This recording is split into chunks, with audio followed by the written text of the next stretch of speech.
வணக்கம். மறந்தும் சனிக்கிழமையில் செய்யக்கூடாத ஒரு 5 விஷயங்கள் என்ன அப்படிங்கிறத இந்த பதிவில் நம்ம பார்க்கலாம். சனிக்கிழமை அன்று சில பொருட்களை வாங்கவே கூடாதுன்னு சாஸ்திரத்தில் சொல்லப்பட்டிருக்கு. சனி பகவானுக்கு உகந்த பொருள் அப்படிங்கிறதுனால அந்த அன்னைக்கு சனி பகவானுக்கு பிரியமாக இருக்கிற பொருட்களை கண்டிப்பாக வாங்குறத தவிர்க்கணும். 1, இரும்பு சம்பந்தப்பட்ட பொருட்களை வாங்கக்கூடாது. 2, சனி எண்ணெய் தேய்த்து குளிக்கலாம், ஆனால் எண்ணெய் வாங்கக்கூடாது.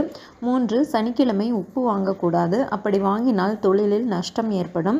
4, துடைப்பம் உள்ளிட்ட வீட்டை சுத்தம் செய்ய பயன்படுத்தப்படும் பொருட்களை வாங்கக்கூடாது. 5, சனிக்கிழமை எள்ளும் வாங்கக்கூடாது. சனிக்கிழமைகளில் இரும்பு தொடர்பான பொருட்களை தானம் அளிக்கிறது சனி பகவானின் அருளை பெற உதவும். அதே மாதிரி அந்த இரும்பு பொருட்களை கோவிலுக்கு வாங்கி தருவது நல்லது. இது அதிர்ஷ்டத்தை தருவதுடன் வாழ்க்கையில் உள்ள பிரச்சனைகள், தடைகள் ஆகியவற்றை நீக்கும். மேலும் தகவல்களுக்கு சேனலை சப்ஸ்கிரைப் பண்ணுங்கள். தேங்க்யூ.